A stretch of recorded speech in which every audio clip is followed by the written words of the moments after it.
Bom dia, graça e paz, tudo bem com você? Tudo bem com a sua casa?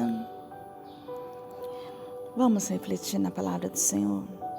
Aqui no livro de Jonas, capítulo 1, diz assim: A palavra do Senhor veio a Jonas, filho de Amitai, com esta ordem: Vá depressa à grande cidade de Nínive e pregue contra ela, porque a sua maldade subiu até a minha presença. Mas Jonas fugiu da presença do Senhor, dirigindo-se para Tarsis. Desceu à cidade de Jope, onde encontrou um navio que se destinava àquele porto. Depois de pagar a passagem, embarcou para Tarsis, para fugir do Senhor. Aqui a gente vê a história desse profeta, um homem que ouvia a voz de Deus, um homem que tinha direcionamentos de Deus. E o Senhor, ele deu uma ordem a Jonas, para que Jonas fosse até a cidade de Nínive, uma cidade com uma população onde o povo ali fazia o que era mal diante do Senhor. E Deus estava a ponto de destruir aquela cidade por causa da maldade daquele povo. E Jonas, ele não quis. Ele fugiu, a Bíblia diz, mas Jonas fugiu da presença do Senhor. E ele pagou, misericórdia, ele pagou para fugir. Ele pagou para não obedecer. Isso nos faz refletir, né? Quantas pessoas têm fugido da presença de Deus, da orientação de Deus, da palavra do Senhor, daquilo que muitas vezes Ele tem falado para a pessoa fazer.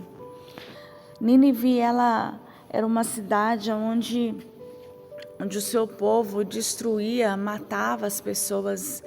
E Jonas, ele via tudo isso. E ele não queria que Deus poupasse aquela cidade. Pelo contrário, ele queria que Deus destruísse aquela cidade.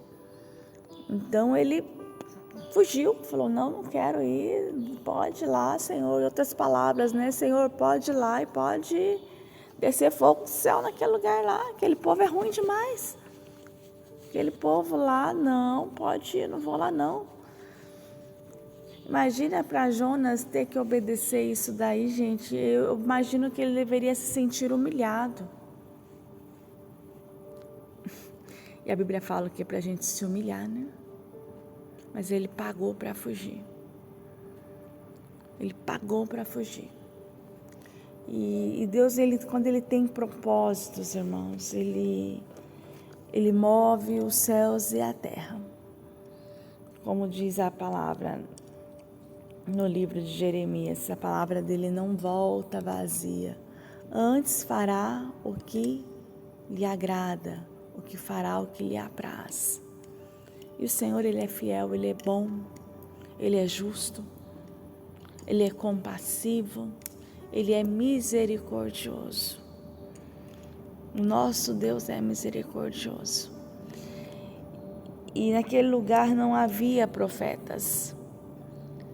E Deus, Ele usou um dos seus profetas, Jonas. E a Bíblia diz que quando Jonas fugiu, ele estava indo para a direção totalmente oposta. Ele estava indo para Tarsis. Versículo 4 diz: O Senhor, porém, fez soprar um vento sobre o mar, e caiu uma tempestade tão violenta que o barco ameaçava arrebentar-se. Todos os marinheiros ficaram com medo e cada um clamava ao seu próprio Deus e atirava as cargas ao mar para tornar o navio mais leve.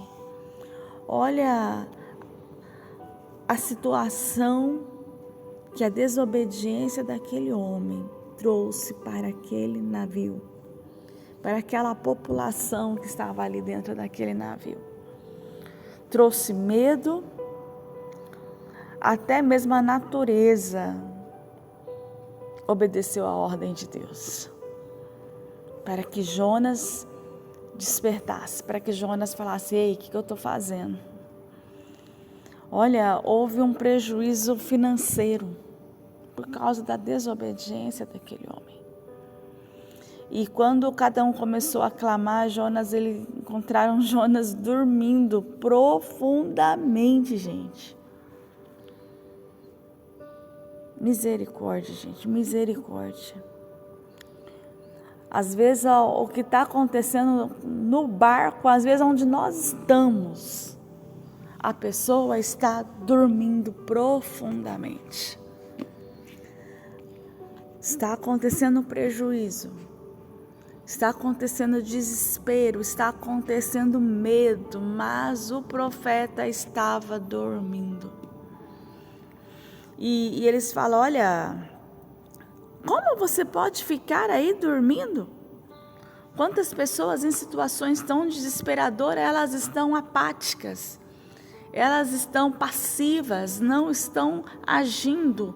Principalmente o homem, a mulher que é profeta do Senhor, que tem uma voz profética, que tem uma direção, que tem um direcionamento, que tem a presença de um Deus que vê todas as coisas. E ele fala: olha, eu estou fugindo. Sabe, Deus, ele nos chama a nós nos posicionarmos diante de situações. Em situações de obediência, em situações onde existe um direcionamento, em situações onde há vida, em situações onde há arrependimento, em situações de humildade. Não era sobre Jonas, mas era sobre uma nação. Jonas, ele olhou somente para ele, somente para a situação que ele viveu, que ele viu, mas Deus vai além. E Deus falava: olha, vai a Nínive, prega contra ela, fala: olha, sua maldade chegou, ou seja, se arrependa, Nínive. Se arrependa, Deus, ele pode mudar a história dessa cidade. Só que quando Deus, ele colocou Jonas lá, naquela cidade, foi o próprio Deus que levou Jonas lá. Ainda foi por um transporte ainda que nunca ninguém foi, por um grande peixe. E Jonas, ele pregou naquela cidade, pregou arrependimento. E diz a Bíblia que todos se arrependeram. E Deus mudou o cativeiro, mudou a sentença. Olha, quando nós nos arrependemos, quando nós nos humilhamos diante de Deus, Deus muda a sentença de um povo. Deus mudou a sentença da cidade de Nínive. Todos se humilharam, desde o rei, desde o grande, até os animais. E Deus, ele nos chama a um arrependimento, a nos colocar diante dele, porque ele vê aquilo que nós não conseguimos enxergar. Deus, ele tem misericórdia da sua casa, o Senhor tem misericórdia da cidade, o Senhor tem misericórdia da nação. E ele tem nos chamado a um arrependimento, a confessar os pecados, a nos humilharmos. E ele é fiel, ele é bom e ele pode mudar a sentença. Você é profeta do Senhor. Você conhece um Deus que muda história, que muda o rumo de uma nação. Não fuja do propósito, do seu chamamento. Se posicione. Ore diante de Deus, pregue a palavra de arrependimento, palavra da verdade.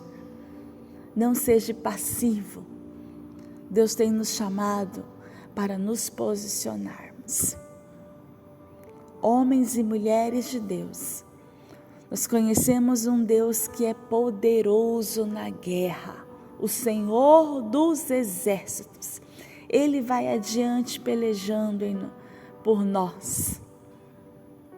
E nós, como povo dele, que o nosso coração esteja sensível. Sobre Israel não vale encantamento. Que sejamos sensíveis a ouvir a voz do nosso Deus e clamar. Vamos orar? Pai, no nome de Jesus, obrigada por essa palavra, Senhor. Obrigada, Jesus, porque o Senhor é misericordioso. O Senhor é bom, o Senhor é fiel. Obrigada, Jesus. Que o Senhor possa, neste dia, Senhor, ó Deus, falar em cada coração, ó Deus, convencendo, levantando-os, ó Deus, para um tempo de guerra, para um tempo de clamor, para um tempo de súplica, para um tempo de humilhação, Pai, de se humilhar diante de Ti, um tempo de confessar os pecados. E nós cremos, ó Deus, que o Senhor pode mudar, ó Deus, o rumo, ó Deus, das nações. As nações, ó Deus, que têm sofrido, ó Deus, que têm estado debaixo de jugo, de maldade. Pai, ouve o clamor, ó Deus, das nações. Ouve o clamor do Brasil. Em nome de Jesus, Pai. Que o Senhor encontre os nossos corações. Que o Senhor encontre profetas, aonde quer que eles estejam, Pai. E que eles sejam voz profética. Que eles se ajoelhem e clamem ao Deus verdadeiro. Obrigada, Jesus. Obrigada porque o Senhor ouve clamor. Obrigada, Jesus. Que você tenha um dia de paz, um dia de bênção, um dia de graça, um dia de renovo, um dia onde a sua visão seja aberta, os seus ouvidos estejam atentos e que o Senhor revele coisas grandiosas, maravilhosas, segredos ao teu coração. Em nome de Jesus.